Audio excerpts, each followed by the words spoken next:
शिक्षा निकेतन high school class 9 हमने पिछले 2 लेसन इसमें सिविक्स में कर चुके हैं। ठीक है, एसएसटी में आज हम इसका 3rd लेसन का कुछ पार्ट्स पढ़ेंगे जिसका नाम है संविधान निर्माण। कि भाई संविधान का निर्माण किस तरह से होता है और भारत में इसका किस तरह से हुआ, दक्षिण अफ्रीका में इसका किस तरह से हुआ। तो इसमें पढ़ेंगे संविधान निर्माण के बारे में।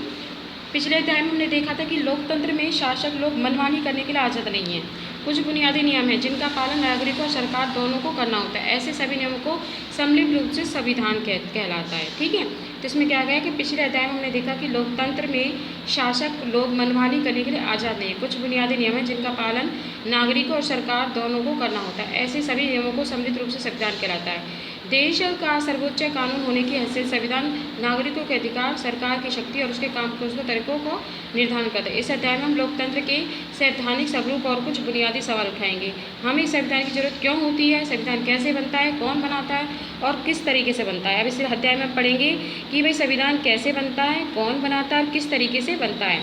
किसी लोकतांत्रिक देश यानी कि जो अब ज़्यादातर सभी देशों में लोकतांत्रिक शासन है कि भाई जनता के द्वारा जो प्रतिनिधि चुने जाते हैं वो सरकार को चलाते हैं, तो वहाँ पर कौन सा शासन है, लोकतांत्रिक शासन। तो क्या कहा गया है कि लोकतांत्रिक संविधान को आकार में मूल्य कौन कौन से, एक बार संविधान बन जाने के बाद हम बाद में बदलती स्थितियों के रूप में बदलाव कर सकते हैं। यानी कि संविधान बन गया तो उसमें बदलाव करते हैं। हाल के दिनों में संविधान बनाने का एक उदाहरण दक्षिण अफ्रीका का है। वहाँ क्या हुआ, दक्षिण अफ्रीकी लोगों ने किस तरह अपने संविधान का निर्माण के काम को अंजाम दिया, हम इस अध्याय में गौर करेंगे। इसके बाद हम भारतीय संविधान के निर्माण और उसके मौलिक विचारों मूल्यों की चर्चा करेंगे और देखेंगे किस तरह नागरिकों के जीवन और सरकार के अच्छे कामकाज के लिए बढ़िया ढांचा तैयार हुआ। तो इसको कहते हैं संविधान निर्माण।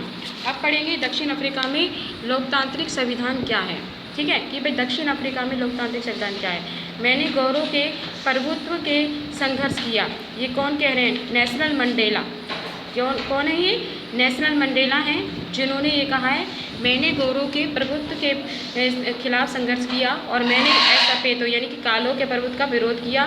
मैंने एक ऐसे लोकतांत्रिक और समाज की कामना की जिसमें सभी लोग मेलजोल के साथ रहें और सबको समान अवसर उपलब्ध हो। मैं इसी आदर्श के लिए जीता रहना इसे पाना चाहता हूँ और अगर जरूरत पड़ी तो मैं इस आदर्श के लिए जान देने को भी तैयार हूँ। यह नेल्सन मंडेला का कथन है जिन पर दक्षिण अफ्रीका की गौरव की सरकार ने देशद्रोह का मुकदमा चलाया। तो ये नेल्सन मंडेला ने ये अपना भाषण दिया था जिसे बाद में जो वहाँ की सरकार थी दक्षिण अफ्रीका के जो गोरे, क्योंकि जो बहुत से देश हैं जहाँ पर ये रंग भेद की वो होती है, ठीक है, भेदभाव होता है। तो दक्षिण अफ्रीका में भी इसी तरह की है, वहाँ गोरे और काले का भेदभाव है। तो अफ्रीका में देशद्रोह का मुकदमा चलाया गया। उन्हें 7 अन्य नेताओं को 1964 में देश में रंगभेद से चलने वाली शासन व्यवस्था का विरोध करने के लिए आजीवन कारावास की क्या दी गई, सजा दी गई। उन्हें 28 वर्षों तक उन्हें दक्षिण अफ्रीका की सबसे भयावह जेल रोबेन द्वीप में कैद किया गया। तो क्या हुआ, 28 वर्षों तक उन्हें दक्षिण अफ्रीका की सबसे भयावह जेल रोबेन में क्या कर दिया गया, कैद रखा था। ठीक है, तो उसके बाद रंगभेद के खिलाफ संघर्ष किया गया। रंगभेद नस्ली भेदभाव पर आधारित उस व्यवस्था का नाम है जो दक्षिण अफ्रीका में विशिष्ट तौर पर चलाई गई। दक्षिण अफ्रीका ये व्यवस्था यूरोप के लोगों ने ला दी थी। 17वीं और 18वीं सदी में व्यापार करने आई यूरोप की कंपनियों ने दक्षिण अफ्रीका उसी तरह हथियार और जबरदस्ती से क्या बना दिया, गुलाम बना दिया। ठीक है, तो इसमें क्या है, रंगभेद नस्ली भेदभाव पर आधारित व्यवस्था का नाम है जो दक्षिण अफ्रीका में विशिष्ट तौर पर चलाई गई।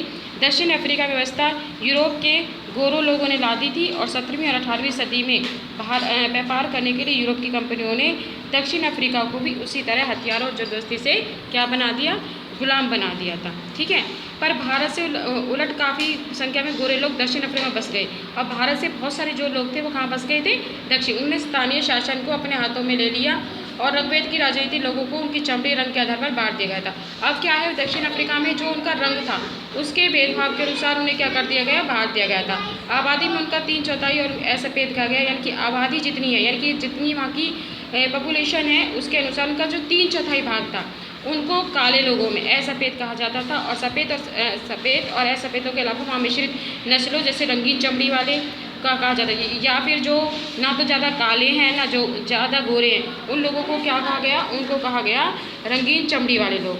और भारत से गए लोगों भी और शासक गोरों के अलावा शेष सबको छोटा नीचा मानते थे। इन्हें वोट डालने का अधिकार नहीं था। तो इन लोगों को क्या क्या अधिकार नहीं था? ये लोग वोट भी नहीं डाल सकते थे। रंगभेद की शासकीय नीति ऐसे के लिए खासतौर से दमनकारी थी। उन्हें गोरों की बस्तियों में रहने की इजाज़त नहीं थी। परमिट होने पर वहाँ जाकर काम कर सकते थे। रेलगाड़ी, बस, टैक्सी, अस्पताल, स्कूल, कॉलेज, पुस्तकालय, सिनेमाघर, नाट्यगृह, समुद्र, तरनावल और सामाजिक स्थानों में वे गोरों और कालों के लिए एकदम अलग अलग इंतजाम थे। इस प्रकार अलग करने का इंतजाम कहा जाता था। काले लोग गोरों के लिए आरक्षित जगह क्या गिरजाघर तक भी नहीं जा सकते थे। ऐसा पदों का संगठन माने उसे भेदभावपूर्ण व्यवहार का विरोध करने का अधिकार नहीं था। 1950 से ऐसा भेद रंगीन चमड़ी वाले और भारतीय मूल के लोगों ने रंगभेद प्रणाली के खिलाफ क्या किया? संघर्ष किया। उन्होंने विरोध प्रदर्शन किए, हड़तालें आयोजित की, भेदभाव वाली इस शासन प्रणाली का विरोध करने और इस संगठन को तो इससे क्या था 1950 में, क्योंकि इन लोगों को ना तो किसी होटल्स में, ना टैक्सी, ना गाड़ी में अलग से इनका इंतजाम किया गया था। इनको उनके पूरे लोगों के साथ जाने की अनुमति नहीं थी। तो फिर क्या हुआ था कि ऐसा भेदों का संगठन बनाने से भेदभाव व्यवहार को विरोध करने का अधिकार नहीं था। तो उसके बाद क्या हुआ 1950 में, ठीक है, 1950 से ऐसा भेद रंगीन चमड़ी वाले और भारतीय मूल के लोगों ने रंगभेद प्रणाली के खिलाफ क्या किया? संघर्ष किया। अब ये क्वेश्चन आता है भाई, रंगीन चमड़ी वाले भारतीय मूल ने संघर्ष कब किया? 1950 में किया। उन्होंने विरोधी प्रदर्शन किए, हड़तालें आयोजित की, भेदभावी इस शासन प्रणाली का विरोध करने वाले संगठन अफ्रीकी कांग्रेस के झंडे तले एकजुट हुए। इनमें से कई मजदूर संगठन कम्युनिस्ट पार्टी भी शामिल थी। इनके समझदार और संवेदनशील गोर लोग भी रंगभेद समाप्त करने के आंदोलन में अफ्रीकी नेशनल कांग्रेस के साथ आए थे। उन्होंने इस संघर्ष में प्रमुख भूमिका निभाई। अनेक देशों ने रंगभेद की निंदा की और इस व्यवस्था के खिलाफ आवाज़ उठाई। ठीक है, तो इसमें वजह से इसमें शॉर्ट क्वेश्चन बनते हैं कि नेल्सन मंडेला कब कितने वर्ष तक जेल में रहे थे? कितने वर्ष तक रहे थे? 28 वर्ष तक रहे थे। ठीक है, तो कितने भेद के, कितने जातियों के यहाँ पर लोग रहते थे? काले और गोरों के लेकर के क्या समस्याएं थी? उनके बीच क्या डिफरेंस थे? ये क्वेश्चंस बनते हैं। पहले आप इसको लेसन को रीड करेंगे।